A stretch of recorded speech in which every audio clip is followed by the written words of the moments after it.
My name is Demetrius Rump, the Director of Safety and Risk Management for the City of Columbia. This is your monthly safety message for the City of Columbia employees and the public. I can't believe it's been several weeks since the Governor of South Carolina issued the closing of schools, and Mayor Benjamin issued a stay-at-home order, which I think was the best decision by the both of them. And who's to believe that this was the start of social distancing? As we move through this pandemic crisis, it is important that we understand that we will get through this and come out on the other side if we unite and stay together. The country and the City of Columbia has experienced hard times before, but we've been able to come out and unite and be stronger than ever before. We must maintain all the adherence that have been issued to us, and we must continue to protect ourselves, our loved ones in the community, and look out for one another, because it's going to take all of us to be able to beat these pandemic crises. The CDC has issued some recommended guidelines that I'm going to issue to you today, or make suggestions such as wash your hands for 20 seconds with soap and water. If feasible, if you cannot, make sure you use hand sanitizer that contains 60% alcohol. Make sure you don't touch your face, your eyes, and your nose, because it's proven this is how the virus has been transmitted in the body. Make sure that you look out for one another. Make sure you wear your personal protective equipment when provided. It is also recommended that you use a cloth over your mouth, or N95 respirator, or surgical mask anytime you're going out within the public, and this is to prevent you from acquiring this virus. Maintain social distance. It's suggested that you maintain 6 feet apart when you're out in public gatherings, and make sure you look out for the elderly. They're also a high risk. There's also been recommendations that individuals with health conditions are very susceptible to this virus. Again, we use these recommended preventive measures, and we will come out on the other side stronger and better. Let's stay apart so we can stay together. Stay at home to stop the spread of this virus and save lives. Remember, safety starts with an S, but it begins with you. Thank you.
you.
Hello, my name is Demetrius Rump, the Director of Safety and Risk Management for the City of Columbia.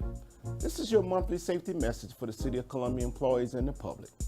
I can't believe it's been several weeks since the Governor of South Carolina issued the closing of schools and Mayor Benjamin issued a stay-at-home order, which I think was the best decision by the both of them.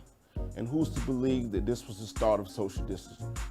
As we move through this pandemic crisis, it is important that we understand that we will get through this and come out on the other side if we unite and stay together. The country and the City of Columbia has experienced hard times before, but we've been able to come out and unite and be stronger than ever before. We must maintain all the adherence that have been issued to us, and we must continue to protect ourselves, our loved ones in the community, and look out for one another, because it's going to take all of us to be able to beat these pandemic crises. The CDC has issued some recommended guidelines that I'm going to issue to you today, or make suggestions such as wash your hands for 20 seconds with soap and water. If feasible, if you cannot, make sure you use hand sanitizer that contains 60% alcohol. Make sure you don't touch your face, your eyes, and your nose, because it's proven this is how the virus has been transmitted in the body. Make sure that you look out for one another. Make sure you wear your personal protective equipment when provided. It is also recommended that you use a cloth over your mouth, or N95 respirator, or surgical mask anytime you're going out within the public, and this is to prevent you from acquiring this virus. Maintain social distance. It's suggested that you maintain 6 feet apart when you're out in public gatherings, and make sure you look out for the elderly. They're also a high risk. There's also been recommendations that individuals with health conditions are very susceptible to this virus. Again, we use these recommended preventive measures, and we will come out on the other side stronger and better. Let's stay apart so we can stay together. Stay at home to stop the spread of this virus and save lives. Remember, safety starts with an S, but it begins with you. Thank you.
My name is Demetrius Rump, the Director of Safety and Risk Management for the City of Columbia.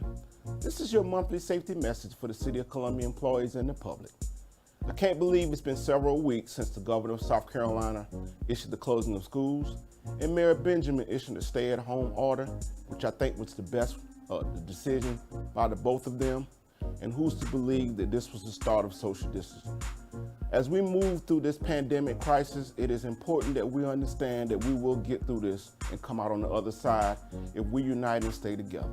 The country and the City of Columbia has experienced hard times before, but we've been able to come out and unite and be stronger than ever before.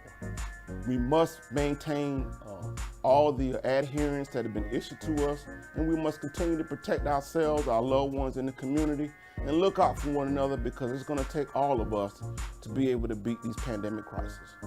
The CDC has issued some recommended guidelines that I'm going to issue to you today, or make suggestions such as wash your hands for 20 seconds with soap and water. If feasible, if you cannot, make sure you use hand sanitizer that contains 60% alcohol. Make sure you don't touch your face, your eyes, and your nose, because it's proven this is how the virus has been transmitted in the body. Make sure that you look out for one another. Make sure you wear your personal protective equipment when provided. It is also recommended that you use a cloth over your mouth, or N95 respirator, or surgical mask anytime you're going out within the public, and this is to prevent you from acquiring this virus.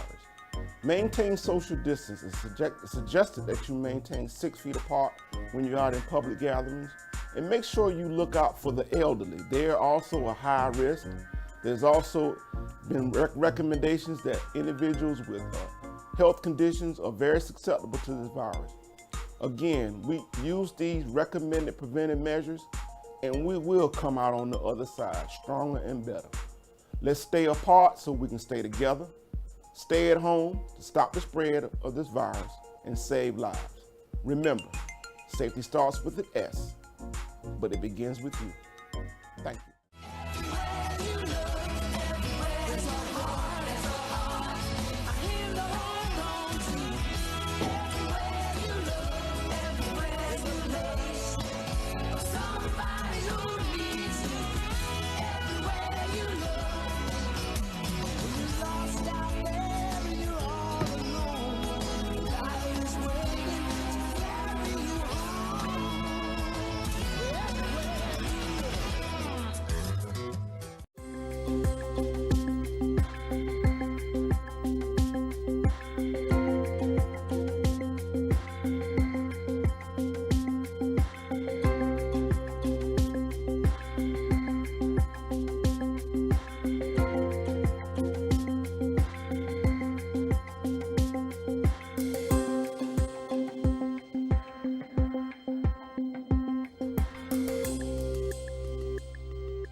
My name is Demetrius Rump, the Director of Safety and Risk Management for the City of Columbia.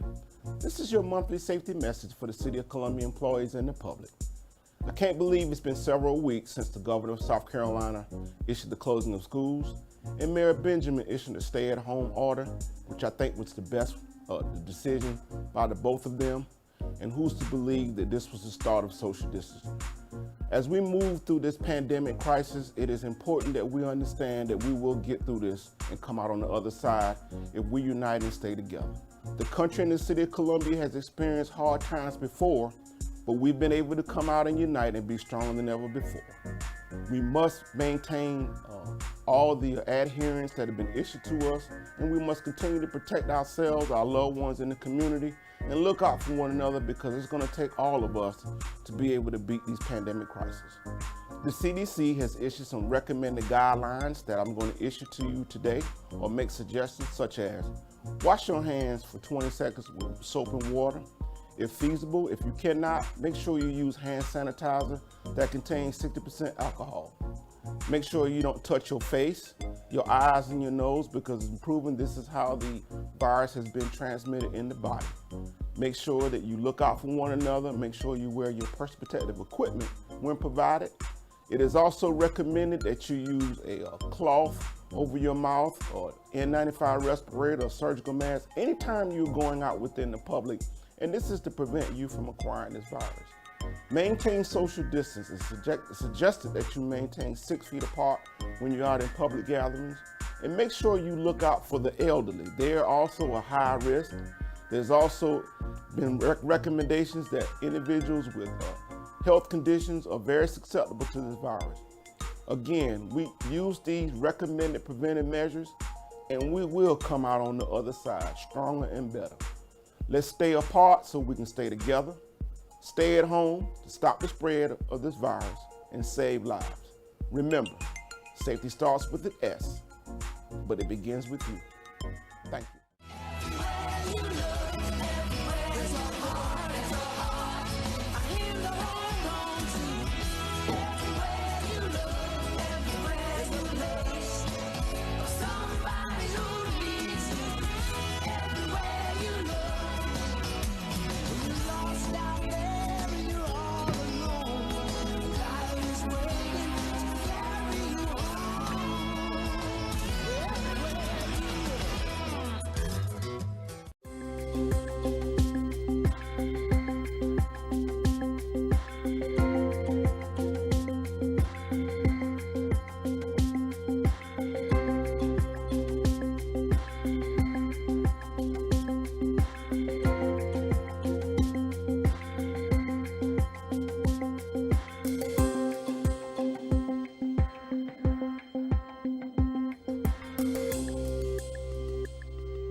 You.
Hello, my name is Demetrius Rump, the Director of Safety and Risk Management for the City of Columbia. This is your monthly safety message for the City of Columbia employees and the public. I can't believe it's been several weeks since the Governor of South Carolina issued the closing of schools, and Mayor Benjamin issued a stay-at-home order, which I think was the best decision by the both of them. And who's to believe that this was the start of social distancing? As we move through this pandemic crisis, it is important that we understand that we will get through this and come out on the other side if we unite and stay together. The country and the City of Columbia has experienced hard times before, but we've been able to come out and unite and be stronger than ever before. We must maintain all the adherence that have been issued to us, and we must continue to protect ourselves, our loved ones in the community, and look out for one another, because it's going to take all of us to be able to beat these pandemic crises. The CDC has issued some recommended guidelines that I'm going to issue to you today, or make suggestions such as wash your hands for 20 seconds with soap and water. If feasible, if you cannot, make sure you use hand sanitizer that contains 60% alcohol. Make sure you don't touch your face, your eyes, and your nose, because it's proven this is how the virus has been transmitted in the body. Make sure that you look out for one another. Make sure you wear your personal protective equipment when provided. It is also recommended that you use a cloth over your mouth, or N95 respirator, or surgical mask anytime you're going out within the public, and this is to prevent you from acquiring this virus.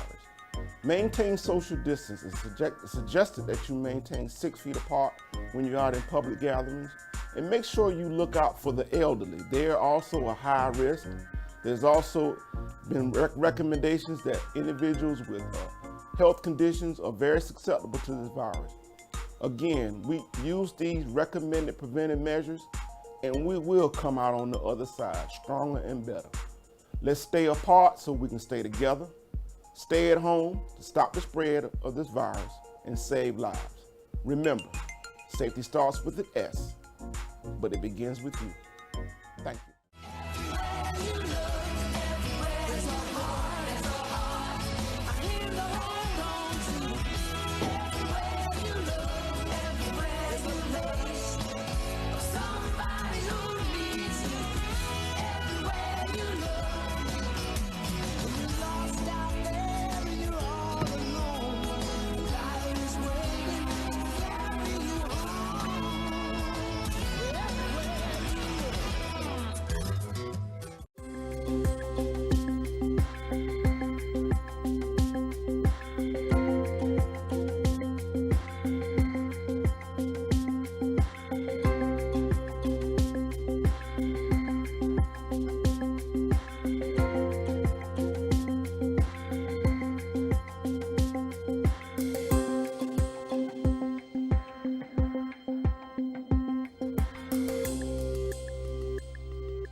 Hello, my name is Demetrius Rump, the Director of Safety and Risk Management for the City of Columbia.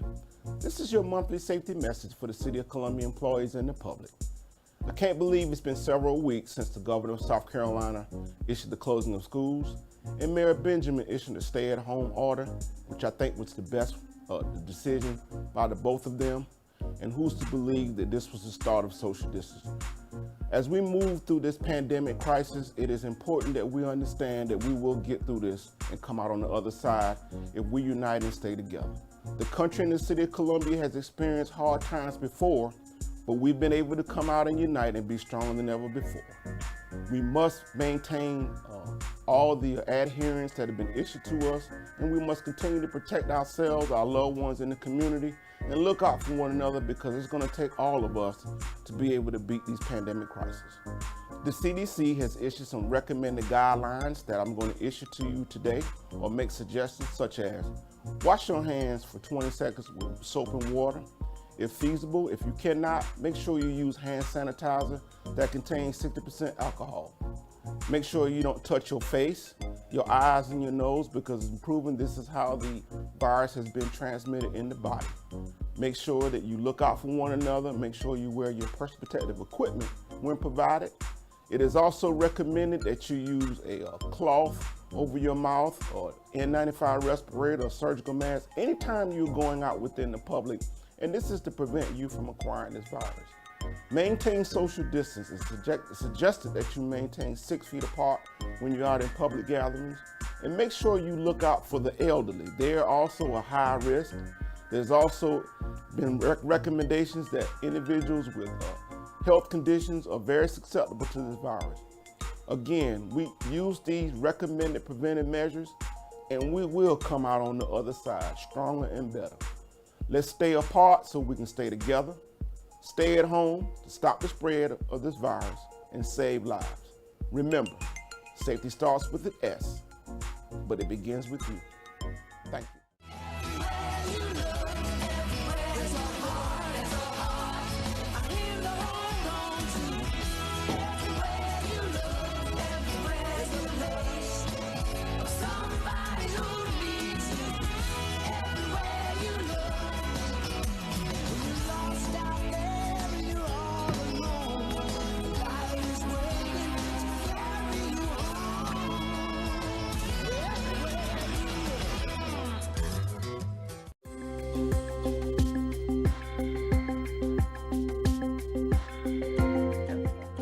Erica. All right, good evening. Mr. Brennan? Present. Mr. Rickerman? Here. Mr. McDowell? Yes. Mr. Duval? Present. Ms. Devine? Here. Mr. Davis? Here. Mayor Benjamin? Present, ma'am. Thank you. Thank you, Madam Clerk. Thank you. Fred McDowell, would you bless us with a word, please, brother? Yes, sir. Let us pray. Lord, we pray for this day and for this city of ours. As we move forth into this agenda, we ask that you might sensitize each one of us to make the right decisions, and particularly to have them undergirded with your presence. Touch us individually, and of course, touch the city collectively. Allow us to sense and be at awe of your presence. We pray for healing as this virus continues. We pray that you might be with every family, every person that has been touched by this virus. We ask it in your name. Amen. Amen. Amen. The it's a real pleasure and honor to have such a respected leader in the faith community on our council. One day, however, Teresa, I'm going to ask a preacher's kid to give thanks. I just want to see what happens when I call him Mr. Davis. I want to see how he does. So those PKs are something else. So we're gonna try that one day. Yeah, try that. I'd like to hear that myself. So thank you. Is there a motion to adopt the agenda? So moved. Is there a second? Second. Any discussion? Seeing none, we'll move to the question. Clerk, call the roll. Mr. Brennan, Yes. Mr. Rickerman, Yes. Mr. McDowell, Yes. Mr. Duval, Aye. Mr. Vine, Aye. Mr. Davis, Mayor Benjamin. Aye. Mayor Benjamin, thank you, sir. Aye. Thank you, ma'am. Mr. Mayor, at this time, we would ask council to approve or consider items consent agenda items 1 through 6. I believe council is going to take up item 7 separately. So. All right, is there a motion? So moved. Is there a second? So is there a second? Second. All right. Any discussion? Just really quickly, I know Mr. Davis referenced this earlier in our work session. We really want to thank staff for the efforts to keep as much business locally and continued work, some important projects from across the city, but certainly out in District 1 and Harlem Heights that Sam and staff that you guys worked on for a long time. Yes. Thank you. Let's continue to work, keep as much business locally as possible. Yes. That's some important work. Yeah. All right. I'll move the previous question. Clerk, call the roll. Mr. Brennan, Yes. Mr. Rickerman, Yes. Mr. McDowell, Yes. Mr. Duval, Aye. Mr. Vine, Aye. Mr. Davis, Aye. Mayor Benjamin. Item 7, ordinance number 2020-043, authorizing the city manager to execute a 13th amendment to the purchase agreement between the City of Columbia and White Myers 2001 LLC for the sale of approximately 5.97 acres of Capital City Stadium in Richmond. And Teresa, you got some audio. There's some audio interruption. I'm not sure if Can't hardly hear you. folks aren't speaking. Let's make sure you're online. Make sure you're muted. Because there's some background noise that was interrupting your comments, Teresa. This is the Bright Myers contract. Mr. McDowell, you have Yes, Mr. Mayor, I'd like to make an amendment to the item number 7.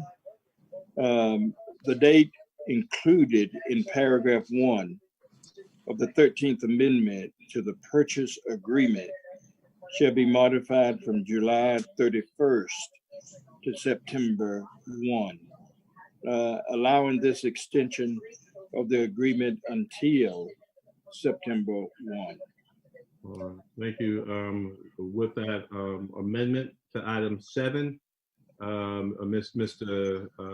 Brennan. Question, the dates, am I clear, Reverend McDowell? July 31st, would that not be through October to the 120 days that we were talking about? Well, we specifically noted September 1st. I think it was originally 90, and we It was 90 days, that's correct. Okay. added 30. And is that just an amendment to the 13th amendment, or would it be a 14th amendment? To the A new 13th. 14th? Okay, You got downright. thanks so much. You got downright constitutional there for us. It's amendment to item 7. The 30 days. That's a motion by Mr. McDowell passage with the amended language. I'll second it. Any further discussion? All right. Move the previous question. Clerk, call the roll. Mr. Brennan, Yes. Mr. Rickerman, Daniel.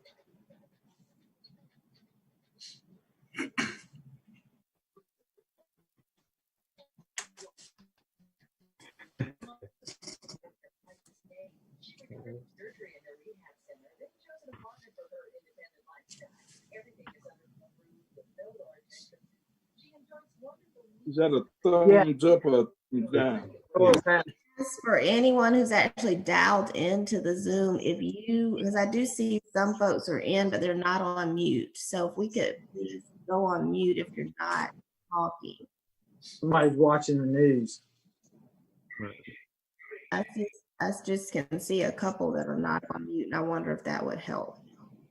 Don't want to call out any names, but if you could do that, please. Thank you.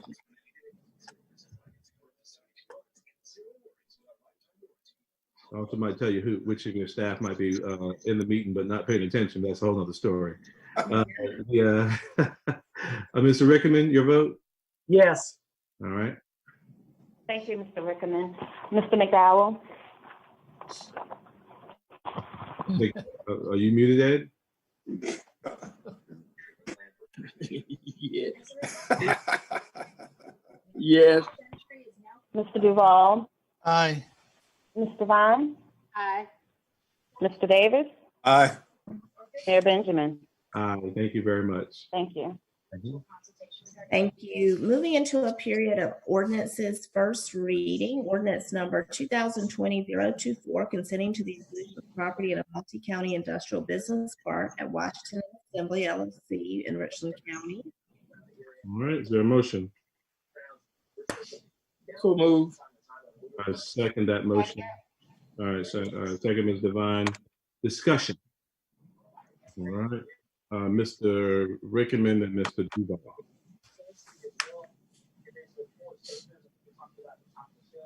I wanted to see if we could get some more clarity between first and second reading around parking. There seems to be, because of the distance, and this is a proposed student housing distance, and I'd like to see if we could work out some more solid parking for it, because we already have an issue downtown with parking and residential that needs to be addressed. So I'm hoping that we could address this prior to a second reading. Thanks, Danny. Mr.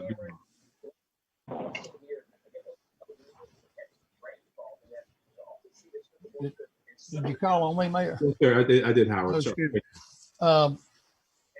Ladies and gentlemen, I'm opposed to this project. It is in the wrong place at the wrong time, and it's the wrong design.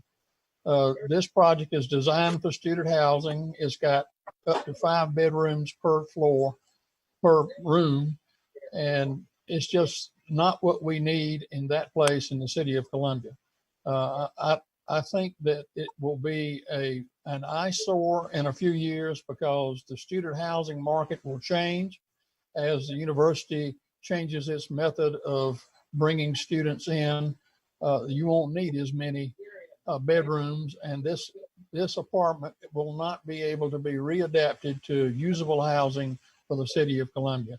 I think we're wasting a valuable space in our Assembly Street market, and we should not approve any tax incentives for this. I also question the amount of parking for that many students that will be over there.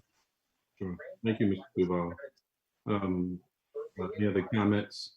I affirmatively support. I think it's a great use of the property that obviously can be adapted to be used to additional apartments. It's a significant economic investment as well. I don't want to leave that on the table, but I certainly understand the philosophical opposition, and this is a perfect example of regional people saying the same thing very differently. So let's make sure we,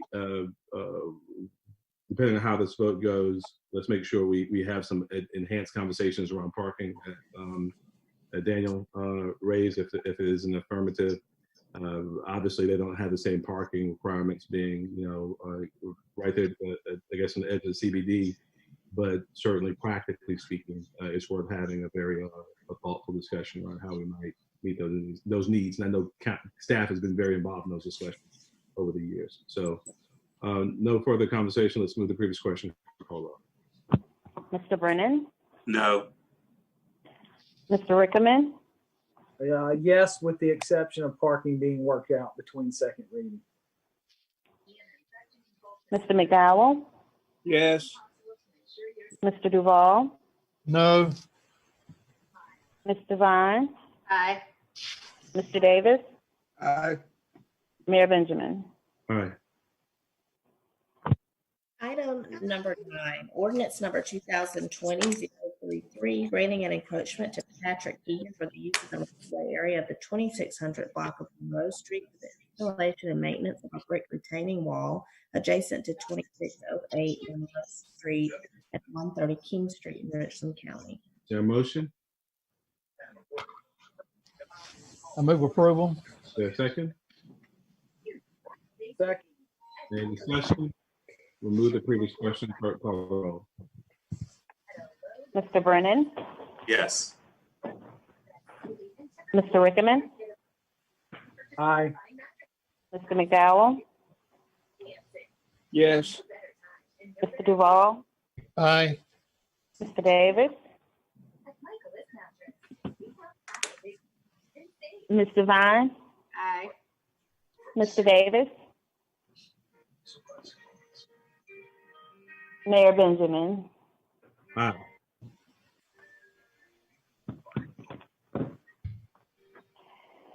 All right, Mr. Manager. Thank you for the call. I don't know what's gonna. Yes, sir, Mayor. I'm sorry. I'm still trying to figure out this background noise because that's really bothering me. Mr. Mayor, may I make a statement while she's working on that? Absolutely, please. I want to go back to item 8. There was supposed to be some kind of a historic recognition for that location. I understand the Historic Society may be working on that, and that is, if you recall, that was. That's an excellent point. Yeah, absolutely. I do recall. I recall intimately a commitment to highlighting the historic nature, not just of that Right. property, but of that district. So if we can get whoever's in charge with staff, if they can get with, I guess, with the historic folks and make sure that that is done and it's done appropriately, and Yeah, we can all be aware of it. sure. I know Mr. Gentry and maybe some other staff will be intimately familiar, and I have it in my files as well. Okay. The commitment by CRG that was made a few years back, and the point persons obviously Robin Wade and Bobby Donaldson. Right. And help put that together. Okay. Are you all referring to item 8, Mr. Mayor? I'm Yeah, sorry. the discussion Yes, ma'am. around the historic nature of the Washington Street district as it relates to African American businesses in the last century. There was a commitment made early on to recognize that in a meaningful way through wayfinding signage similar to what Columbia SC 63 has done in downtown Columbia. So let's get some clarity and put a bow on that between now and consideration as well. Thanks, Sam, for that catch. Thank you. Thank you, though. Item 10, resolution number R 2020-052, certifying 12 building sites as abandoned buildings pursuant to the South Carolina Abandoned Buildings Revitalization Act, Title 12, Chapter 67, Section 1267-100 of the Code of Laws of South Carolina as amended regarding the property located at 2150 Hardin Street, Richland County. Is there a motion? Now, Ms. Wilson, Yes, sir. is that the property across from Food Lion? No, this is Yes. on Bull Street. Yeah, that's what No, this is not, yeah, this is All not right. Food Lion. This is on Bull Street. Further down, I got you. Yeah, Thank you. that's further north, yeah. All right. All right. So moved. Is there a second? Second. Any discussion? Moving to the question, clerk call the roll. God bless you, Ed McDowell. Yes, sir. Thank you. On you, Madam Clerk. Mr. Brennan? Yes. Mr. Rickaman? Aye. Mr. McDowell? Yes. Mr. Duval? Aye. Ms. Devine? Aye. Mr. Davis?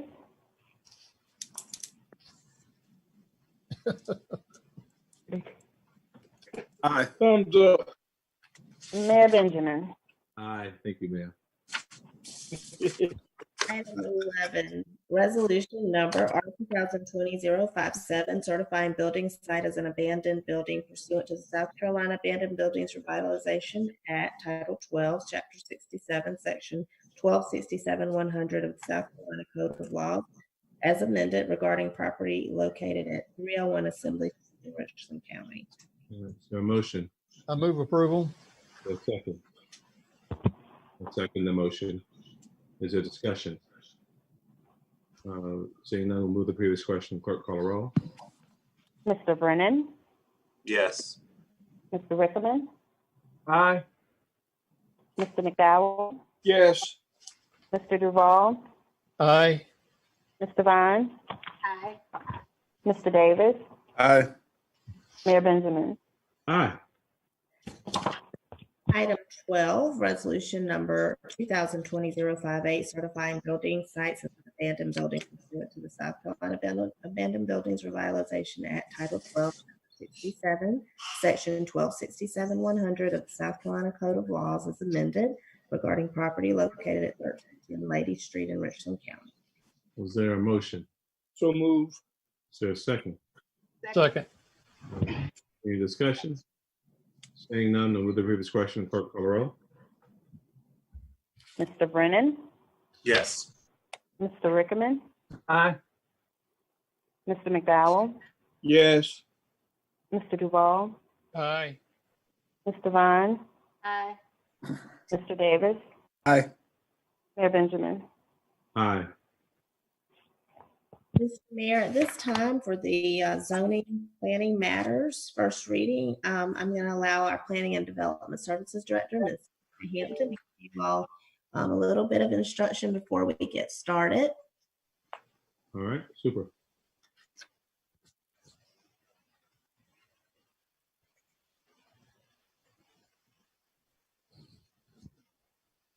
Also, so the public will understand how the public participation will occur.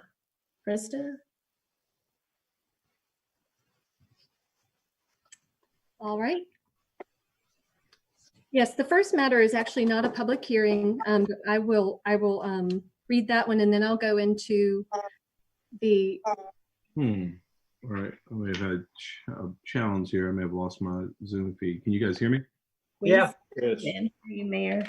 Yeah, and are you able to hear me, sir? I can hear you perfectly. Keep on talking. Yeah, Right. there we go. So the first case is not a public hearing, so I will call that one. It is a annexation with an interim comprehensive plan amendment and the interim zoning map amendment. So we used to call these fast track annexations at 215 Bush River Road. It's to annex Bush River Road and assign a land use classification of UCAC3 and an interim zoning classification of C3. Move approval. I'm sorry, is there, this is not a public hearing yet, right? So any questions? I see Mr. Rickens' hand. I just wanted to clarify that District 4 has not creeped over to District 1 yet, that there's a typo on this. It's not District 4, it's District 1. Understood. Thank you. We appreciate Yeah, I the qualifying language too, by the way. I scratched my head on that last night. You might could get some parts, Daniel. Well, then I at least get funding like Sam. Get out of here. Is there a motion for the District 1 or District 4 representative? So move. Or Second. Go District 2. Aye. Moving second, further discussion. Seeing none, we'll move the previous question. Clerk, call the roll. Mr. Brennan, Yes. Mr. Rickman, Yes. Mr. McDowell, Yes. Don't have it. Mr. Duval, Aye. Mr. Vine. Aye. Mr. Davis, Aye. Mayor Benjamin. All right, thank you very much.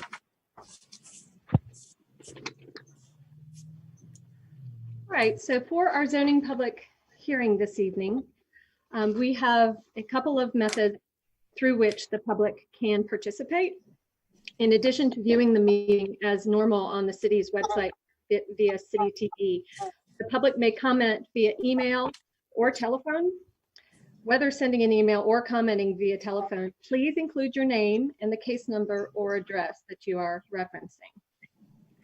So via email, the public may submit comments to the COC board meeting at columbiasc.gov.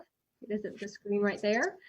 If the message is received prior to the item being heard by council, it will be read aloud. The public may also listen to the audio and participate in the meeting via telephone by calling 855-925-2801. When you are prompted, you enter the meeting code of 8881 and will press *1 to listen. At that point, you stay on the line until your case is announced. So please do not press any of the other options until your case is announced. When your case is called, please press *2 if you wish to leave a voice message to be played back in the meeting, or *3 to be placed in the speaker queue to speak live.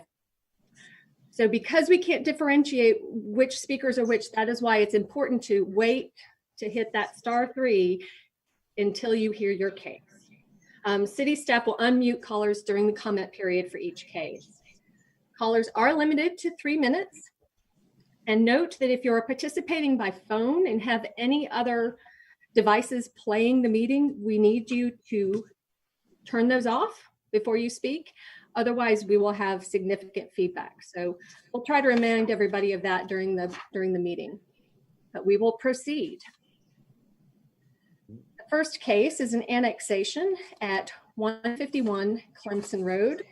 It is a request to annex and assign a land use classification of regional activity corridor and a zoning of general commercial district. All right. Is anyone here to speak in favor of or against this item? Have any comments to Madam Clerk or Ms. Hampton? So yeah, and Andrew Livingood is assisting with the voice recordings. So we will ask him if there are any participants he is aware of for that case. Mr. Livingood? Yes, sir. I do not see any written comments, nor are there any hands currently raised to speak on this matter. Any other safeguards? Yes, sir. Madam Clerk, anything? No, sir. All right. Is there a motion? Ed, that's District 2. No, District 4. No, This It's not is indeed District 4. This is indeed. So moved. Thank you. Second. Thank you. Moved and seconded. Any discussion? Saying none, move the previous question. Clerk, call the roll. Mr. Brennan, Yes. Mr. Rickaman, Yes. Mr. McDowell, yes, Mr. Duval, Aye. Mr. Vine, Aye. Mr. Davis, Aye. Mayor Benjamin. Aye. The next case is an annexation with land use map amendment and a zoning map amendment as well, right nearby at 171 Clemson Road. It is a request to annex and assign a land use classification of AC3 and design a zoning classification of C3. All right. All right. Andrew, do you have any folks who's filed the comment on this?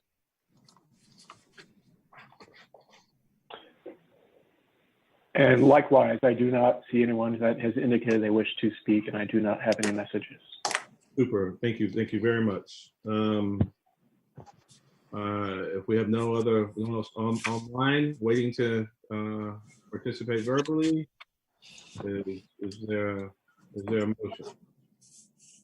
I move approval. Is there a second?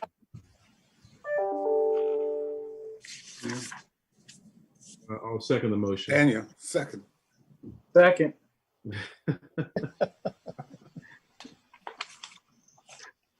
All right. Any further discussion? Seeing none, we'll move to the previous question. Clerk, call the roll. Mr. Brennan, Yes. Mr. Rickman, Aye. Mr. McDowell, Yes. Mr. Duval, Aye. Mr. Vine, Aye. Mr. Davis, Aye. Mayor Benjamin. Aye, thank you. An annexation with land use map amendment and zoning map amendment at 220 Deerwood Street. This is a request to annex, assign a land use classification of UCR1 and assign a zoning classification of RD2. All right. Mr. Livingood, we got anything good there? All clear. There are no speakers, and there are no messages Super. on this matter. Thank you very much. Is there a motion? So moved. Yes. Second. Second. All right. Any discussion? We'll move the previous question. The clerk call the roll. Mr. Brennan, Yes. Mr. Rickman, Aye. Mr. McDowell, Yes. Mr. Duval, Aye. Mr. Vine, Sorry, aye. Mr. Davis, Aye. Mayor Benjamin. Aye. An annexation comprehensive plan map amendment and zoning map amendment at 6728 Wingard Street. A request to annex, assign a land use classification of UER2 and assign a zoning classification of single family residential RS1. Thank you very much. Mr. Livingood. There are no callers that have indicated they wish to speak, nor do I have any messages. Okay. Yeah, I'm assuming, Ms. Hampton, that was a 7-0 vote from the Planning Commission? Yes, thank you. My apologies. Okay, super. All right, no comments there. Is there a motion? So moved. Is there a Second. All right. Any discussion? We'll move the previous question. The clerk call the roll. Mr. Brennan, Yes. Mr. Rickman, Aye. Mr. McDowell, Yes. Mr. Duval, Aye. Mr. Vine, Aye. Mr. Davis, Aye. Mayor Benjamin. Aye. Thank you. Before I move on, just because people might be joining as we speak, I want to just repeat about the calling protocol that you can call in to the number at 855-925-2801. That's 855-925-2801. And when prompted, enter the meeting code 8881 and press 1 to listen. We ask that you do not use any of the other choices at this time so that we can differentiate between the case that you are interested in.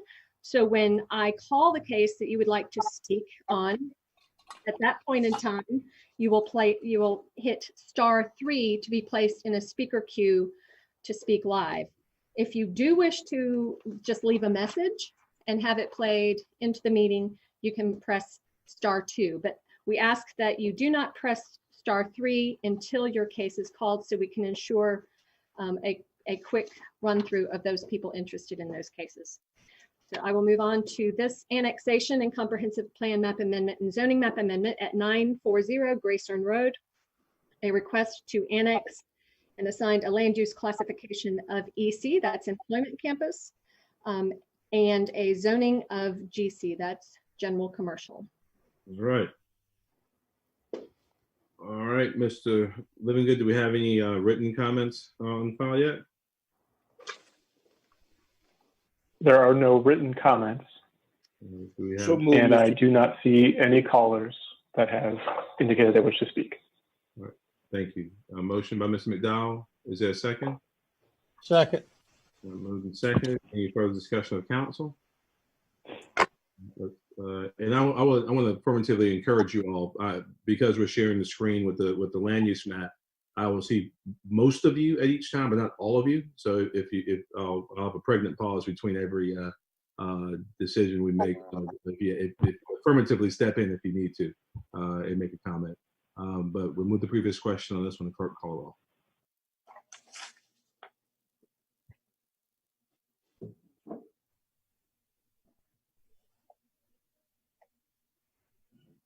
Madam Clerk, it's on you. Mr. Brennan?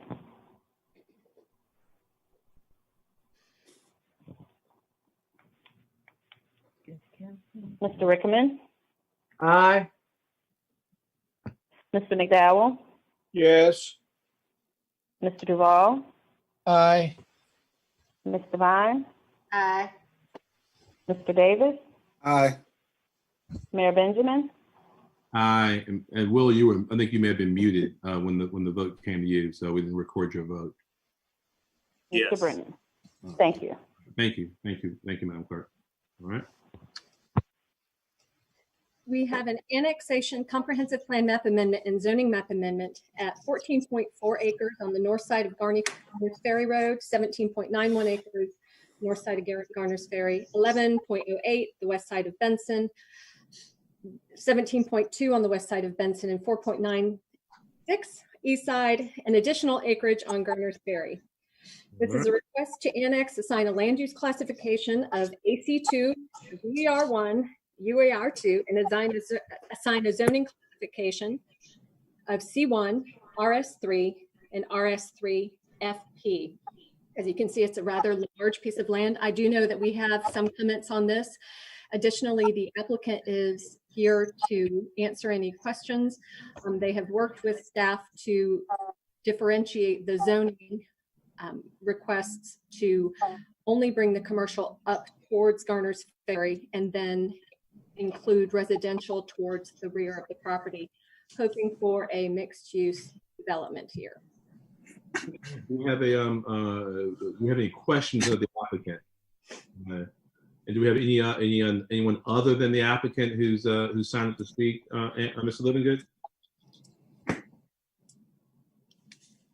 Yes, I do have a speaker, and I can patch him through.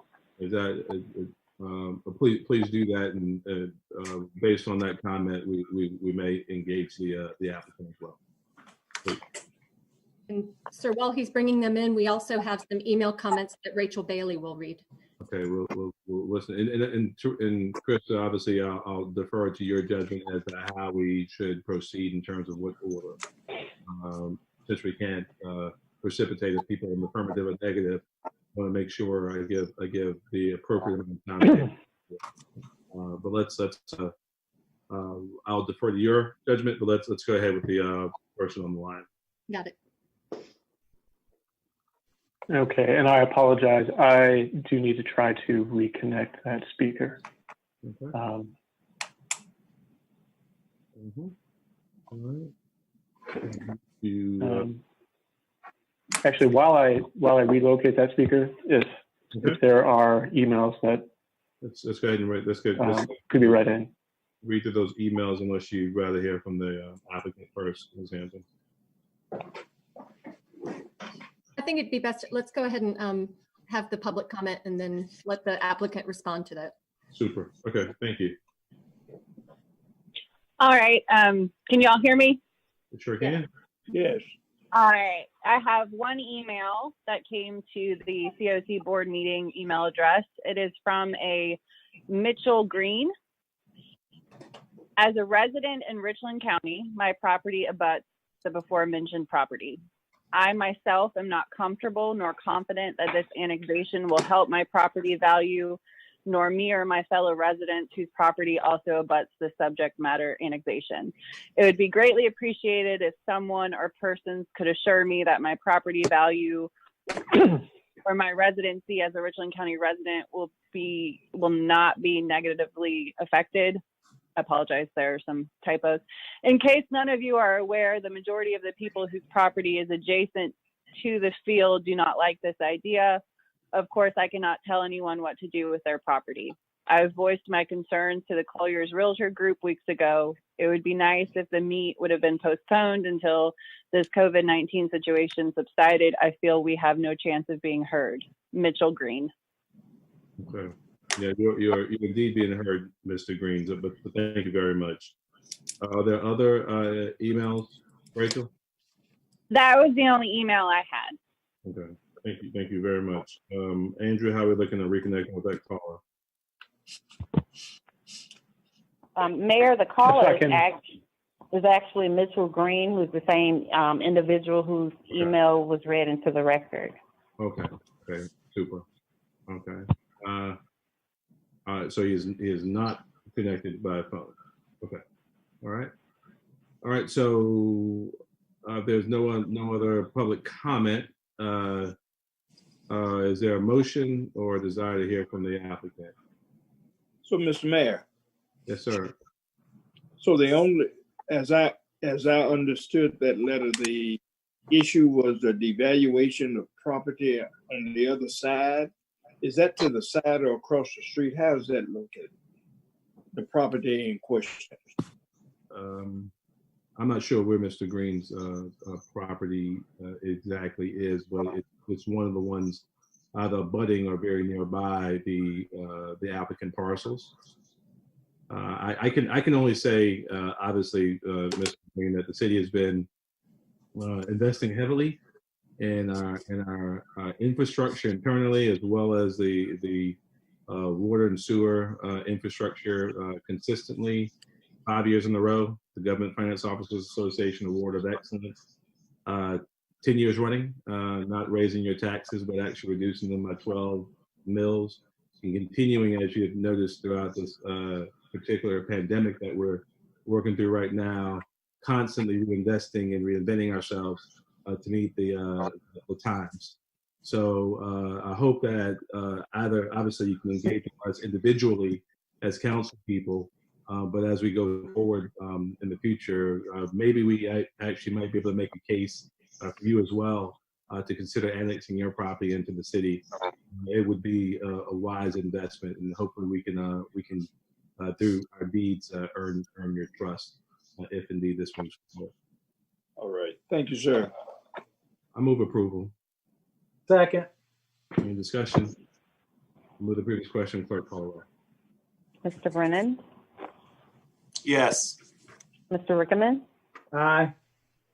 Mr. McDowell, Yes. Mr. Duval, Aye. Ms. Devine, Aye. Mr. Davis, Aye. Mayor Benjamin. Aye. And again, Mr. Green, I would encourage you and any of your neighbors who may share your concerns to reach out directly to staff and the city council. While we may not represent you now formally, we still operate in your interest. Any specific questions you have, give us an opportunity to answer those as we move forward. Thank you. Madam Clerk and Madam City Manager, or Madam Planning Director. Thank you. Yes, thank you. We're now moving into a zoning map amendment for 4427 Blossom Street. This is a request to rezone the parcels from general residential with a portion in the floodplain to neighborhood mixed use district with a portion in the floodplain. These are the apartment buildings that are located behind the Bilo Shopping Center. Some of the units were damaged during the flood. The parcel currently contains 14 buildings containing 8 units each.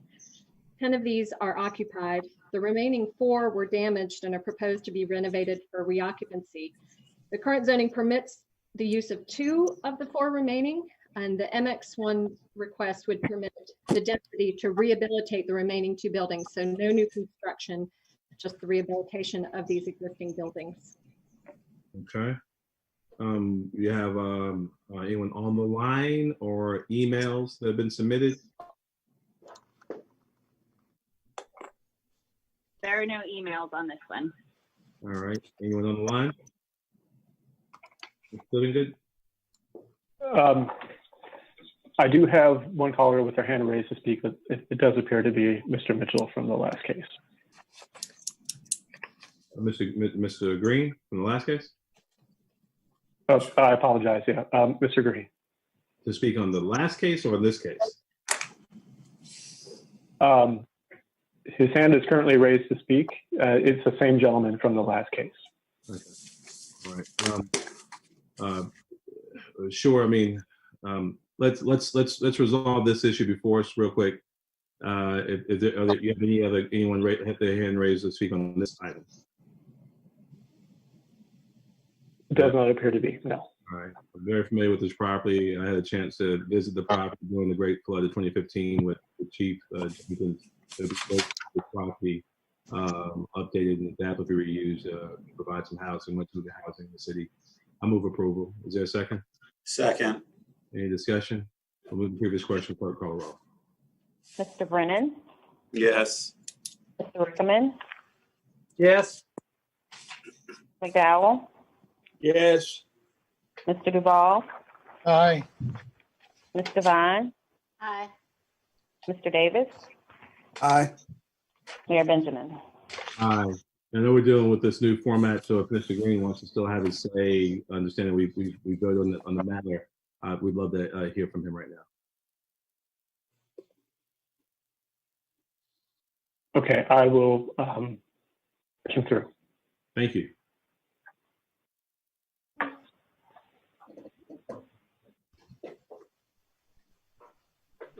Hello, Mr. Mayor. I was talking about the property on Garners Ferry Road that y'all just had went through your motions through. Yes, sir.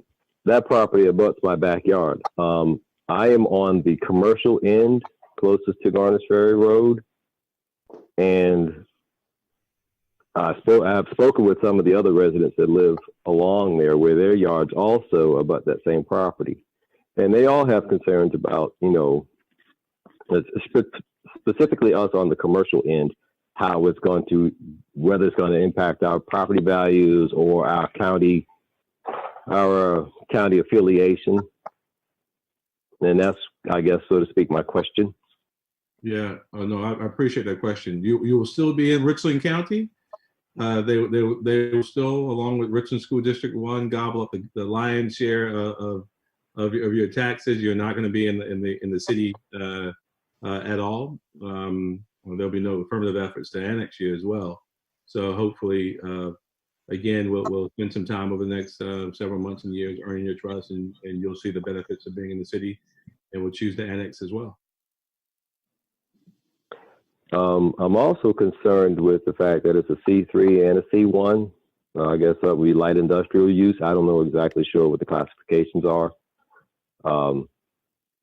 As I spoke with Collier's Realty, they were saying that it may be, the city may decide to turn around and make it senior living as a commercial end on this end. Of course, I wouldn't be opposed to that because, I mean, my mom was a senior and I'll soon be a senior, I guess, in time. But like I said, I just have grave concerns being on the commercial end, it being zoned as a C3. Like I said, I'm not exactly sure of the classifications. I just would like to have some clarity on that. Sure. And those are all very legitimate questions, and whatever extended conversations, maybe a deep dive, Ms. Hampton, that we can do with Mr. Green to make him more comfortable as we go forward, that would be appreciated. So let's make sure Andrew, we have contact information. If not, let's make sure we capture it. And then we have the email. Let's ensure that we have a robust dialogue with him as obviously the one of the most effective property owners from this action. Absolutely. Okay. All right. Mr. Green, thank you. Thank you, Mr. Mayor. Thank you. All right. Thank you very much, Mr. Mayor. Godspeed.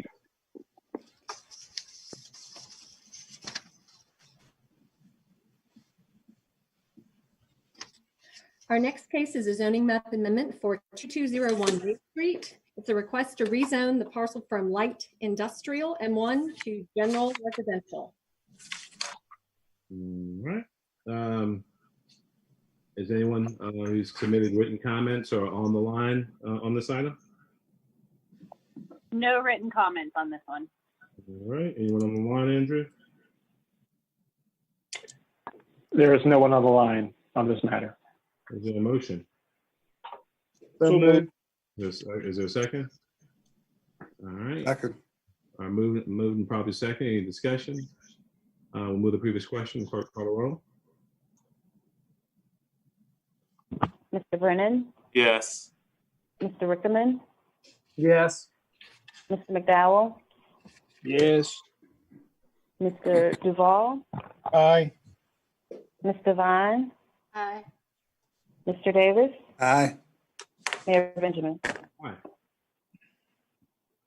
Next is a zoning map amendment for a 2.66 acre portion on the south side of Fort Jackson Boulevard. It is a request to rezone this from single family residential to general commercial C3, both of and commercial with a portion in the floodplain. The area in question is the far upper left corner. It would generally, the parcel that will be subdivided out of this larger parcel generally aligns with the apartment line, the darker brown in the back, and proceeds over about halfway through the red zoned area adjacent to Fort Jackson Boulevard. So a good part of that is already C3. The remaining is just the sliver to rezone that from residential to C3, because our zoning ordinance does not permit buildings across zoning district lines. So this is to, and while it's not, it is somewhat germane, but it's a rezoning. We tell you generally what the project is going to be, but it's not mandated that it be that. But this is currently being rezoned in order to facilitate a quick trip or a distribution. Well, sure. You faded for a second there. Finish that last sentence again. Yeah, we generally, because you can't mandate whatever development proposal comes before you, it's a rezoning and you can put whatever is permitted in that zoning classification, but this is being requested to facilitate a quick trip. Okay. Oh, okay. Thank you very much. Thank you. And we do have applicants available to answer questions. Okay, absolutely. I know we had some citizens who expressed concern here. Do we have a written comment and/or citizens on the line? I know we have both, so I'll ask for the written. Okay, and I think again, I'm not sure. Krista might defer to your advice and counsel just as we proceed through this, and it's meant to be thoughtful and expeditious and fair. I know the applicant's on the line, so I want to make sure that they know they have the opportunity to chime in. How many written comments do we have, and how many people do we have with their hands raised? Written, it doesn't appear to be more than 3 or 4, and Rachel can confirm. Andrew's the only one can see the hands raised. Andrew, what do you have? I have one speaker with their hand raised. Okay, all right. Let's go ahead and hear the written comments. And well, excuse me. Let's have the speaker, then the written comments, and then the applicant. Okay. Okay, I will patch through the speaker right now. Thank you.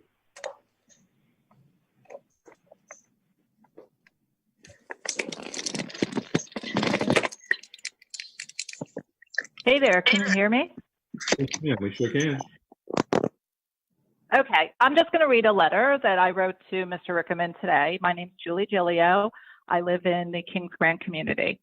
I moved here about 2 years ago with my family, and the first thing I noticed with the zoning and placement of buildings, houses, etc., I have to be honest, it's not very logical. Houses next to shopping centers, apartments in front of houses, lack of green space, and an appearance of no method to the process. And I'm putting appearance in quotes. However, putting that all aside, we purchased a house in Kings Grant community nestled between an interstate and a military fort. Not exactly what I wanted, but that was close to the city, schools, and our jobs. We do really love Kings Grant, Columbia, and have met some fantastic people. When I learned about the Quick Trip proposal, or the C3, as you call it, here are the questions I asked myself. Aren't there enough gas stations and convenience stores, supermarkets in the surrounding area? Was putting a gas station, or convenience store right next to a condominium complex, apartments in Kings Grant, the right answer, as it is a residential area and near to schools and other surrounding residential communities? Could there be environmental issues to the surrounding area? Would 2 lanes of traffic plus a large median cause more issues with accidents as people coming north or south on 77 will have to cross the median to get to the proposed site? Would this impact the tax value of a large tax base of houses within the city? Will there be an increased presence of lights in the area during the night hours? Will there be lighting restrictions? Will it be open 24 hours? Are trucks going to be able to stop and refuel here? Is there anything wrong with green space and giving back to the community and the environment? I don't have the answers to all these questions, and I have heard people say it's a done deal and it could be worse. Be happy with a Quick Trip. They will keep the area nice. Others were unsure their voice would matter, and some thought it would be no big deal. In addition, in light of the COVID-19 stay-at-home restrictions made by the City of Columbia, March and April, I spent the majority of my time in my house, and I believe that people did not have a fair opportunity to be part of the hearing process that happened on May 4th. In fact, we were not even informed until May 3rd that this was occurring. So tonight is the meeting and perhaps some sort of vote. I hope that the board and all of you as my representative does its diligence before it approves the continuance of this project so that surrounding communities are not negatively impacted. Thank you for your time. Thank you, Ms. And Gilliam. Mr. Rickerman has he has my email if you guys want to pull it into your minutes. Sure. And Mr. Rickerman, if you could send that to your staff, or I will, and I respond to her questions. I'm sorry, Daniel. I said I will send everybody a copy of the email, including Krista, and I did respond to her questions based on the information that I had gathered. Sure. Thank you. Thank you so much. And we had spoken about a week ago. I wanted to spend a couple of weeks just kind of documenting my thoughts. So, and he was very kind and explained everything to me as he knew it at that time. So it's nice, Ms. Julia, that he's kind to you. He's not nice to us. So,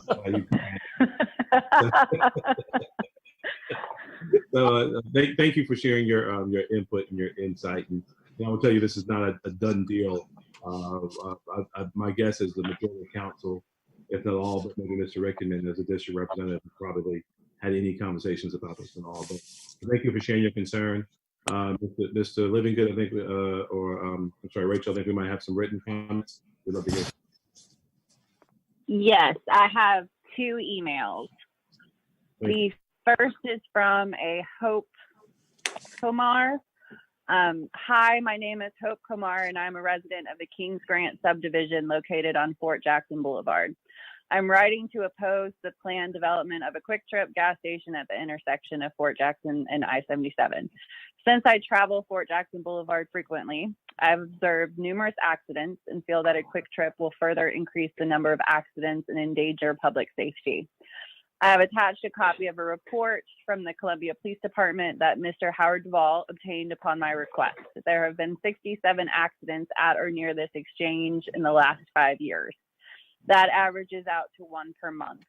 The majority of those accidents, 43%, are listed as failure to yield, which I believe are left turn failure to yield. If you're familiar with this stretch of road, any driver leaving Fort Jackson, the Kings Grant subdivision, or exiting I-77 from either exit ramp would have to make a left turn to enter the proposed Quick Trip. More accidents are going to occur. I think it is also safe to assume that pedestrian traffic from the apartment complex across the street from the proposed Quick Trip will increase, and that a pedestrian will have to cross 4 lanes of traffic and a large median to access the proposed Quick Trip. This all assumes that traffic flow and patterns stay the same without any additional lights or pedestrian crossing. Will appropriate infrastructure go along with the Quick Trip site? Thank you for your time and attention to this. Hope Komar. Super. Thank you, Ms. Kumar, if you're watching online, for your input. And let's have that last email, unless you've had another one since then. Yes, I'm gonna butcher this name, so I apologize to this individual. This is from a Joy-Con Lauterbach. Again, I'm so sorry for butchering your name. I am writing to you as a resident of Kings Grant to express my great concern about a planned truck stop on Fort Jackson Boulevard and I-77. According to the Columbia Police Department, the current accident rate at this intersection already averages out to more than 1 severe accident per month. There are already crosses at the roadside, and my family has been able to avoid several collisions, mostly where drivers that are leaving Fort Jackson turn left onto I-77 South while ignoring oncoming traffic. In particular, during the evening commute, cars can back up to Kilbourne Road. With the new truck stop, semis and cars would have to turn left across this traffic to reach the truck stop. I'm very concerned about the extra traffic, in particular after experiencing the considerable mess that was created at the never finished intersection of Bluff Road and South Line. I understand that maximizing tax revenue is the most important goal, and that it trumps environmental concerns and new traffic problems any day. I still have hope that City Council will consider the traffic and environmental (noise, particulate matter, destruction of beautiful trees) issues and will deny the request to build a truck stop there.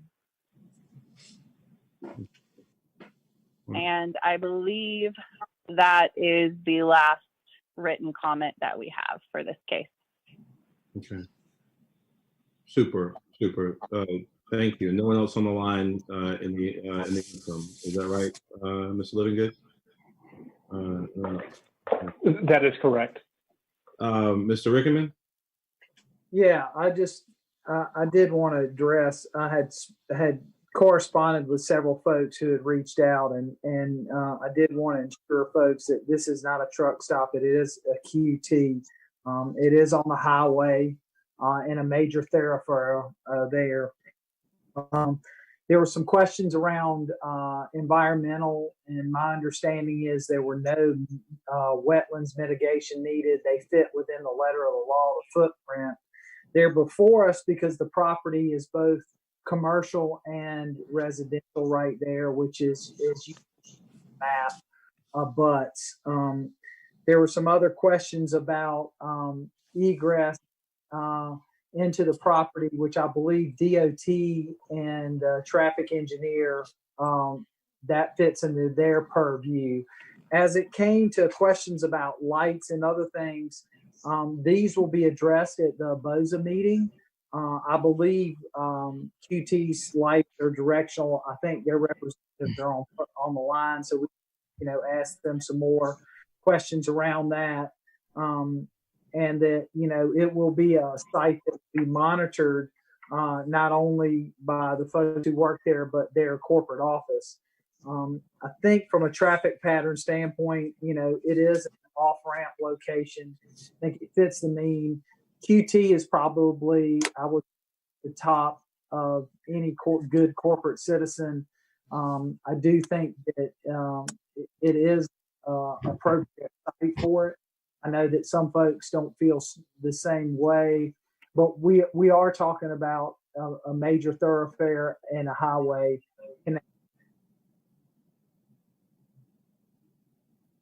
Lost you there, Daniel. There you go. So with that, I think I did check into the same report that was given on the traffic. And there are probably about 43% of them were to yield, but the other majority was people following too close and so forth. I don't know exactly what is proposed by the engineer and DOT, but I imagine there's some measures taken within that to help ensure both traffic in and out does not impede and is safe for those folks.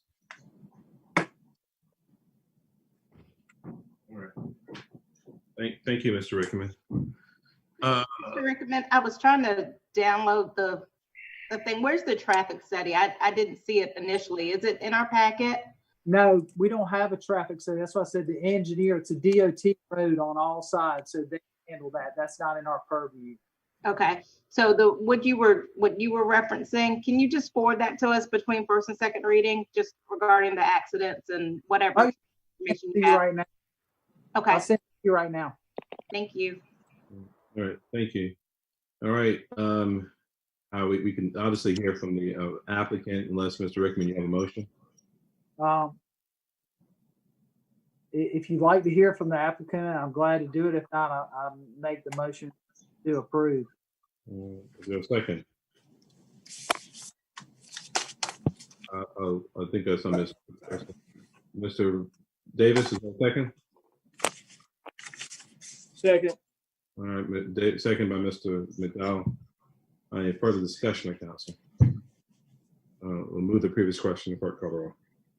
Mr. Brennan? Yes. Mr. Rickman, Aye. Mr. McDowell, Yes. Mr. Duval, Aye. Mr. Vine, Aye. Mr. Davis, Aye. Mayor Benjamin. Aye.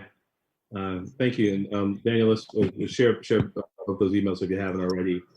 And we'll see this again on second reading, and hopefully all questions, at least for council, will be answered by then. Thank you. Planning Director. Yes, sir. Before I go on, I will once again state the instructions for calling in. If public wants to participate, they can call 855-925-2801. The meeting code, when prompted, is 8881. And then you press *1 to listen and stay on the line. When the case is called that you would like to speak on, press *2 if you want to leave a voice message to be played back, or *3 if you want to be placed in a queue to speak live. So that's *3 once your case is called if you want to be placed in the speaker queue to speak live. The next items are, we have 3 items that pertain to the same property. This would be the zoning map amendment for 2.57 acres on the southwest side of Rugby Road and 4802 Brickyard Road. I'm going to call them and then we can go through them one by one if you wish. This is a request to rezone the parcel from single-family residential to general residential. Aligned with that is an annexation and comprehensive plan map amendment and zoning map amendment for an adjacent parcel. And sir, tell me if you would want to take these one by one, or you want me to go ahead and at least tell you the entirety of the requests. Please do. Yeah, please. Let's take it comprehensively. Yeah, please. So that is the zoning map, and then an annexation comprehensive plan map amendment and zoning map amendment for 2.74 acres, southwest side of Rugby Road, acreage on the east side of Rugby Road, Brickyard Road, 320 Club Road, and additional acreage on Rugby Road. A request to annex, assign a land use classification of UER2 and a zoning classification of RG1. Finally, we would just be amending the comprehensive plan future land use map for that 2.57 acres on the southwest side of Rugby Road and the 4802. So this and the first one, it's a request to modify the land use from urban core residential, that's UCR1, to urban edge residential, UER2. Okay. Now I think in the interest of, I'm sorry, were you done, Ms. Hampton? Yes, sir. I think in the interest of just making sure protocols is clear and make sure everything's copacetic, I want to make sure that we take these up. However, you and the city attorney say we need to take these are 3 separate votes. That we'll take them up as necessary. But I want to move ahead with the applicant, hearing from the applicant first. And there's some input for our personal edification. How many emails and/or hands raised might we have right now? I have 4 or 5 emails. A couple are still coming in.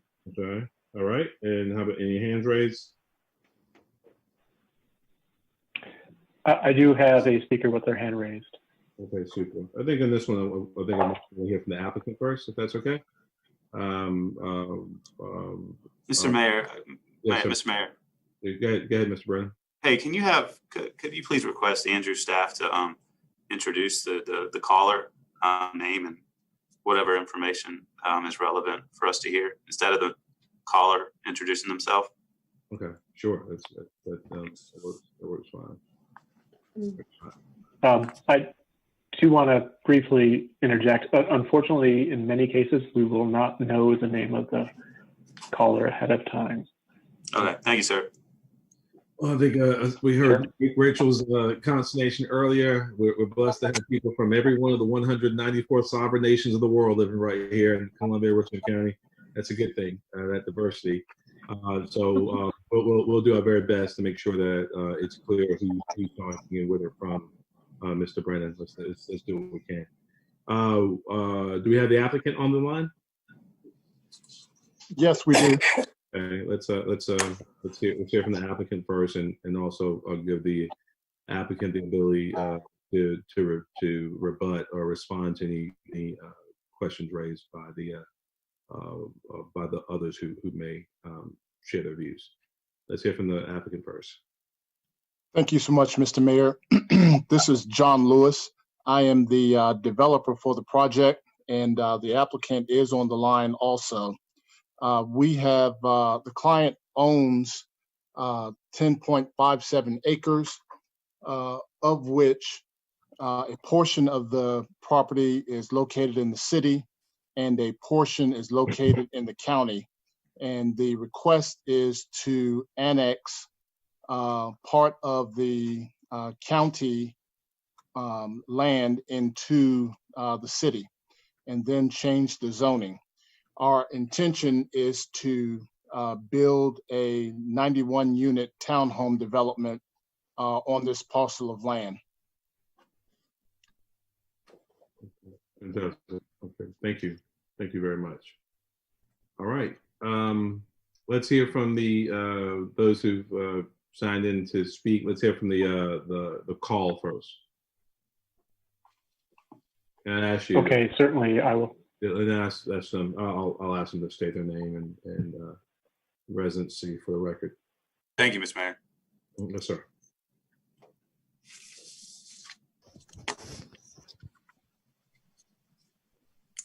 Yes, my name is Anthony Kelly.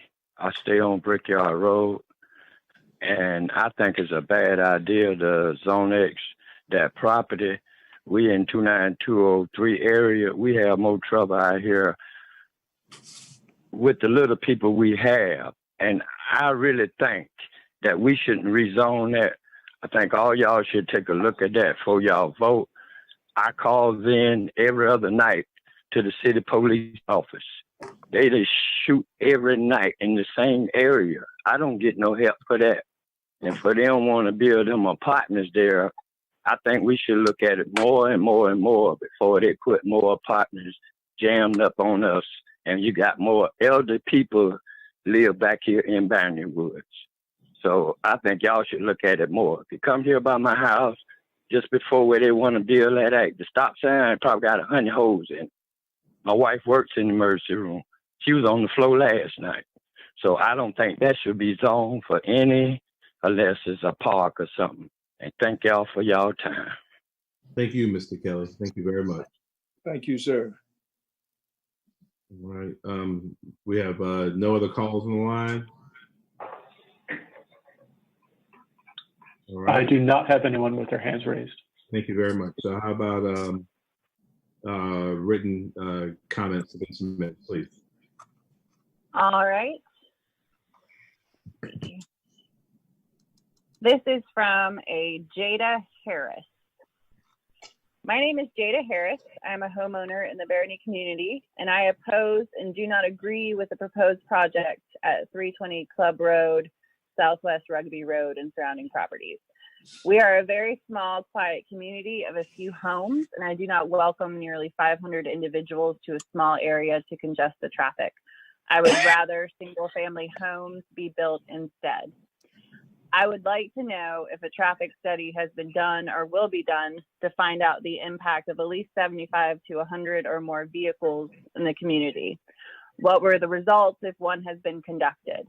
I have concerns about the children that walk to school and the residents that walk to the Monticello Road area using Club Road. In addition, I'm worried that access to our community using Club Road could be impacted.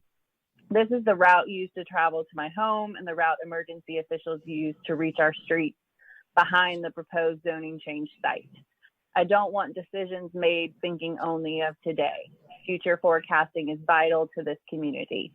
Jada Harris. Thank you. Thank you. All right. What else do you have? This is from a BJ Sumter. Dear board members, We, as the closest and most immediately impacted by the proposed rezoning referenced above, appeal the granting of the administrative use permit.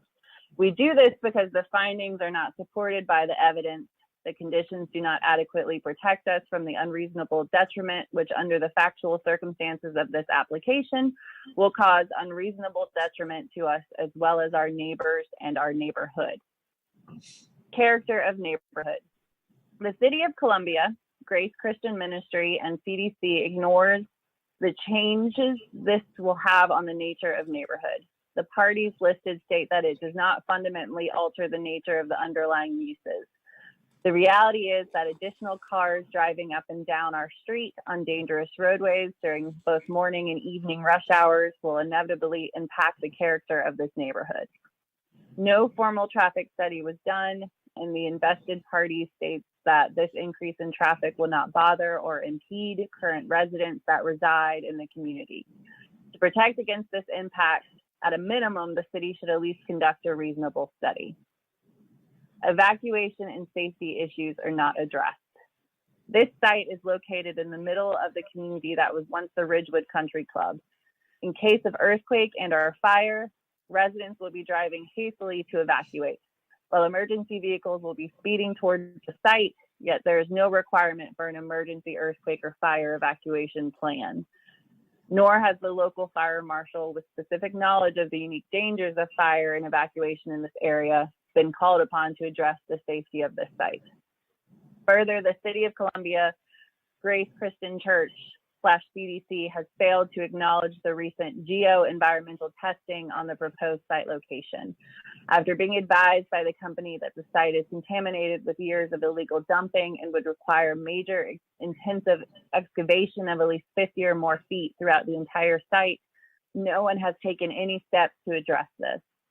Further, no one is acknowledging that a report has been done, yet we know as a community that the area was surveyed and an opinion was issued. Failing to release this study to existing members of the community seems no less than criminal negligence, and this is one fact. However, consider the future effects of not releasing the study when families begin to suffer negative effects from the contaminated ground. This could lead to countless lawsuits. It's there, but no one wants to address it. Why is that? Perhaps your panel should address this to the interested parties. Conclusion. We oppose a project of this magnitude in our residential area with the traffic, pollution, and increased population as written. The Grace Christian Church, CDC, City of Columbia forced us and our neighbors to absorb the impact of the apartment complex in, on, and around our homes and the loss in property values that go with it. Not to mention the land upon which the project is to be built is contaminated. The City of Columbia failed to require the applicant, who will profit greatly financially from this enterprise, to reduce the impact upon us. We ask that the board members vote to deny Grace Christian Church /CDC and invested members proposed rezoning application and request. Very truly yours, BJ Sumter of the Barony Woods Club Road Neighborhood Association. He is the president at state. All right, thank you. And you had another, you said? Yes. I believe also a couple letters were provided to the clerk last week, and they made their way to you, so I won't be reading those. This is a statement from a James and Sandra Harris. This is to express our opposition to the proposed 84 apartments, townhomes to be located on property between Club Road, Barony Drive, Brickyard Road, Bower Court, Lakeside Avenue, and Barrington Drive. We have lived on Barrington Drive for 50 years.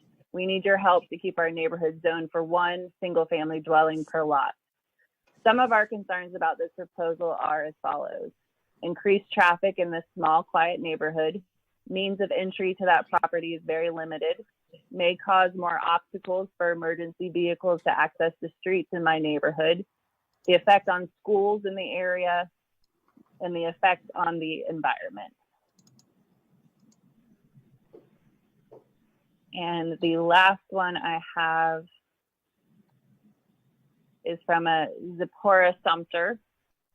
And it just states, be advised that I am opposed to the zoning proposition for the above subject properties. Resident of 503 Club Road, Columbia, South Carolina. Thank you. Is it all the public comment we have? And there are a number. Sure. Yes, Thank you. that's the last of the statements. Okay, great. I know there are a number of issues raised, some that are obviously within the purview of the city and some outside the purview of the city. Any issues raised there, Ms. Hampton, that we need to address as a group? And then obviously want to give the applicant an opportunity to respond to any issues raised. Certainly. Well, the matter before you is a zoning map amendment and then the comprehensive plan map amendment. So the operational issues or any outside issues, the operational issues can be addressed during the site plan review process. However, that's an administrative review, and if it meets the standards, it is approved. But anything such as traffic, ingress, egress are managed by our regulations. Okay. All right. Ms. Hampton, this is Will. I have a question. I know, environmental reviews, reports are very important, and I don't know what stage in the development the developer is in. I know the applicant is on the line. Can they speak to any environmental issues and the path that they are taking to, abate those issues during this development? Yeah, I will defer to Mr. Lewis as to the status of those. I know they are working in that. Absolutely. Thank you so much. So we have completed our phase 1 and phase 2. There was a phase 1 bullet where there had been some illegal dumping on the grounds. So we are now working with DHEC to develop a remediation plan for that. There was the presence of 1 or 2 chemicals that were just outside the tolerance. I believe the tolerance level was a 0.17 and it tested out at a 0.18. So we are in process of addressing that. So we do have that in play. Wonderful. Thank you, Mr. Lewis. I know when DHEC is working on the project, it's a commitment for developers. Absolutely. Super. Ms. Hampton? Mr. McDowell. Yes, Ms. Hampton, even if the project is approved, there are still incremental steps we have to do to make sure those other things are defined clearly, right? Yes, sir. This is just to zone the property to permit the development. It still is required to meet all of the regulations of the city. Thank you, ma'am. All right. Other questions of council, the applicant? And I'm sorry to interrupt. I actually do have one more statement. Okay, sure, please. Thank you. It is from Miss Parker.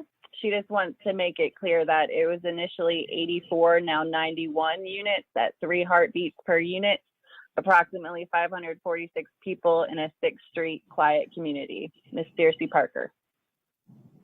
All right. Thank you, Thank ma'am. you very much. All right. And thanks for your questioning, Mr. McDowell and Mr. Brennan. All right. If there's no further discussion or response, is there a motion? So move. All right. Did you have a question? Your question, Mr. Davis? Is motion? I'll second the motion. Well, I just was responding to the expressions of the residents that spoke. One of my questions was simply this: how long has the property been vacant? This is John Lewis. Yes, sir. The property has been vacant my guess, since the country club was taken down, and I'm guessing that was in the 20s or 30s, our client has owned the property since 1991, and it's just virgin land there currently. So this would be the first major development in that area for quite some time. Absolutely. Okay. All right.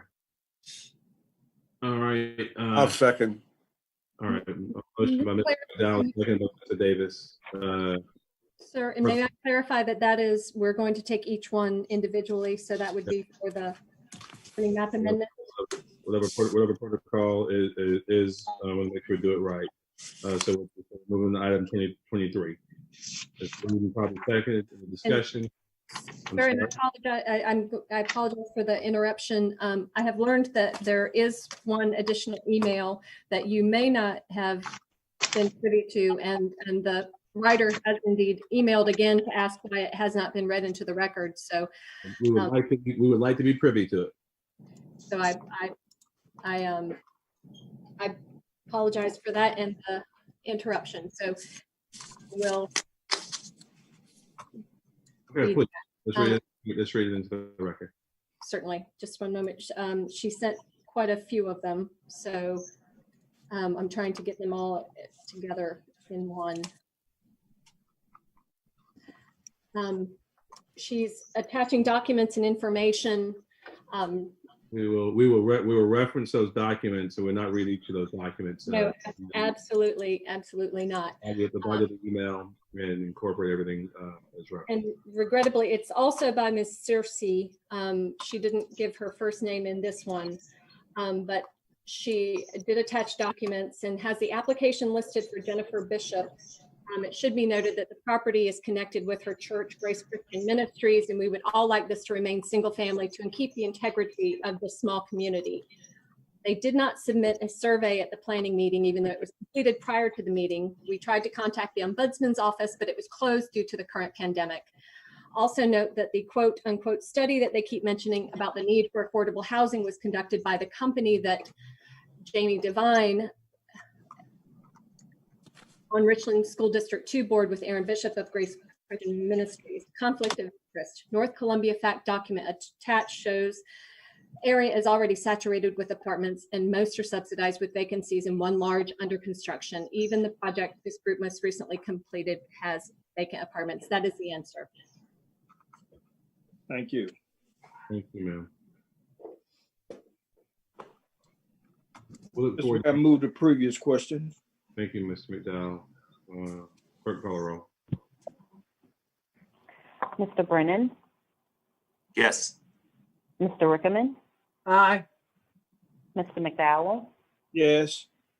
Mr. Duval, Aye. Mr. Vine, Not voting. Mr. Davis, Aye. Mayor Benjamin. And it's important to note too, for those who are viewing online, that this came with a staff recommendation for approval as well as a planning commission recommendation 5-2 vote. I'm glad we discussed it in its entirety. Item 23, let's go ahead and take up item 24. Is there a motion for approval? So move, Mr. Chair.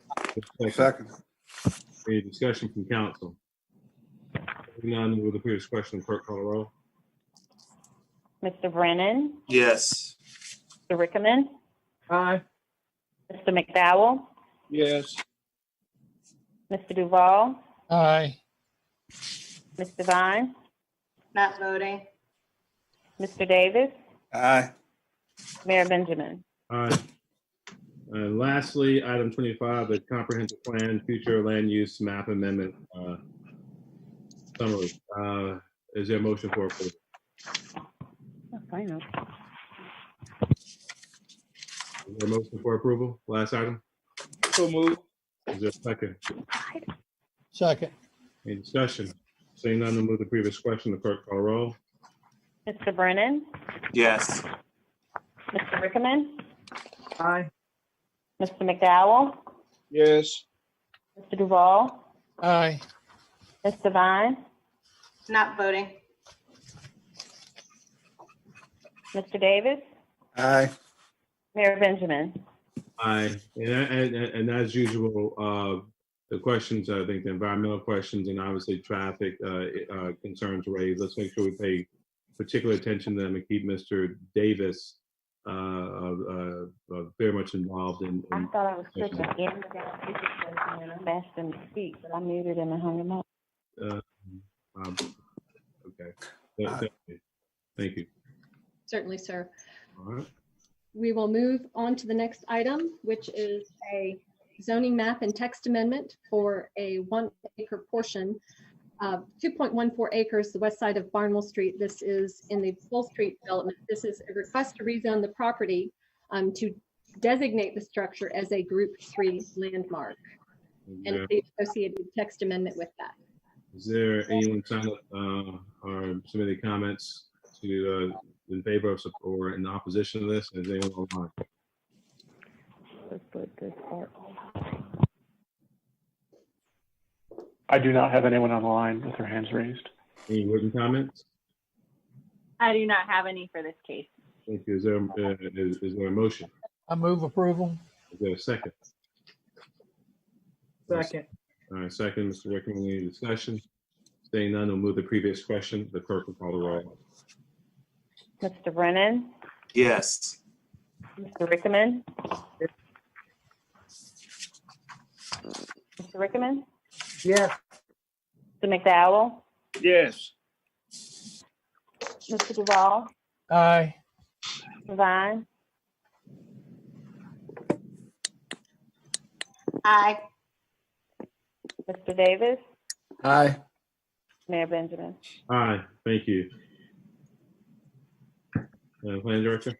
Certainly, the next case is also a request to rezone a zoning map and a text amendment for 1813 Main Street to designate the structure as a Group 3 landmark. All right, good stuff. Is there anyone, any written comments in favor of or opposed to this? No written comments on this one, sir. Okay, super. So move, Mr. Mayor. Mr. McDowell, is there a second? Second. All right, discussion. We'll move the previous question. Clerk call the roll. Mr. Brennan, Yes. Mr. Rickman, Aye. Mr. McDowell, Yes. Mr. Duval, Aye. Mr. Vine, Aye. Mr. Davis, Aye. Mayor Benjamin. Aye. We have next a zoning text amendment to amend section 17322 of the 5 Points Overlay District to eliminate parking requirements for uses occupying 4,000 square feet or less, with the exception of the use of drinking establishments. And this is within the 5 Points Overlay. All right. Good deal. We have any written comment or anyone on the line to speak about this? No written comment. I do not have anyone on the line. All right. Is there a motion? So moved. Is there a second? Second. Any discussion? We'll move the previous question. Clerk call the roll. Mr. McDowell, I apologize, Mr. Brennan, Yes. Mr. Rickman, Yes. Mr. McDowell, Yes. Mr. Duval, Aye. Mr. Vine, Aye.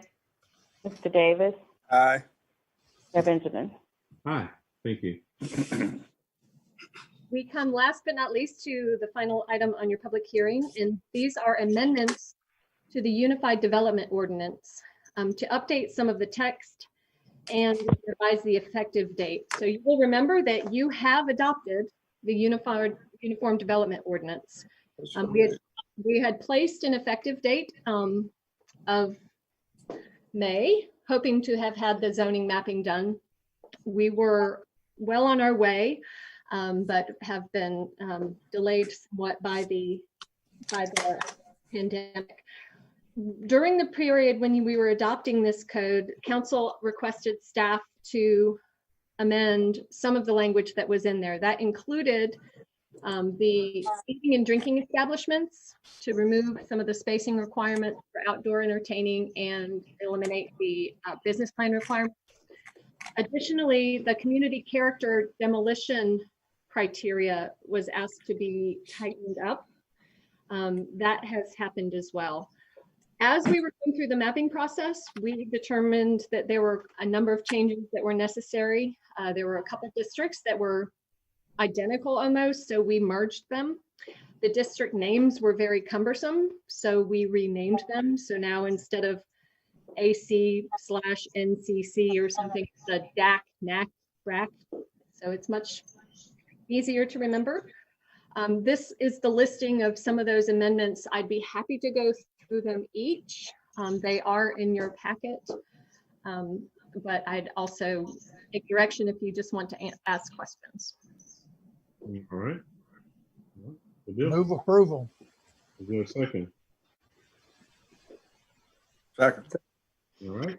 Is there any discussion? I'm sure we have no one who's asked to speak about this. Ms. Hampton? No, sir, but I will tell you that, that your next steps in this is the mapping process. We are ready to go when we are able to have meetings. So it may be that we have to put this effective date out a few more months, but we're excited about the process and getting feedback on that and getting this established.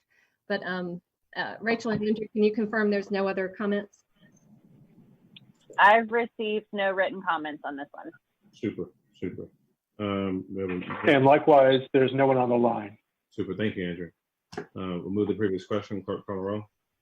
Mr. Brennan, Yes. Mr. Rickman, Yes. Mr. McDowell, Yes. Mr. Duval, Aye. Mr. Vine, Aye. Mr. Davis, Aye. Mayor Benjamin. Aye. Thank you very much. That concludes your zoning public hearing. Thank you very much. Krista. Thank you very much. Are there, Madam Clerk, or are there any other public comments? Folks who've been waiting, non-zoning public hearing related? So we did receive a comment in the meeting portal regarding ordinance 2020-024 concerning to the inclusion of property. It says, Dear City Council, CRG, the developer of the Edge, appreciates the positive working relationship with the city that through a collaborative process led to a unanimous DDRC approval of design. City staff and the DDRC helped make our project better for the developer, the future residents, and the City of Columbia. The design includes landscaping and public improvements that benefit the customers of the adjacent Richland County Public Library. The Edge will take advantage of a tight site and excellent downtown location to achieve positive urban core density. Due to the current property tax rate and construction costs, the project is not financially feasible without the commercial tax abatement incentive. During the 10-year term of 50% tax abatement, projected property taxes are approximately 9 times the amount that is currently generated by the vacant lot. The project will also bring 15 permanent jobs and over 300 construction jobs to the city over a 2-year period. If anyone has questions during the meeting, you can contact Andrew Savoy, Director, Multifamily Development. I'm sure. Let's share that broadly as well with all of council. Thank you, Madam Clerk, and I apologize for not giving the applicant the opportunity to speak affirmatively. And let's obviously again make sure we're rigorous in discussing the parking issues and the historic preservation issues raised by our colleagues on this call. If we have no other public comment, is there a non-debatable motion to adjourn? So move. Is there a second? Second. All right. This question, Clerk, call the roll. Mr. Brennan, Yes. Mr. Rickman, Yes. Mr. McDowell, Yes. Mr. Duval, Aye. Mr. Vine, Aye. Mr. Davis, Mayor Benjamin.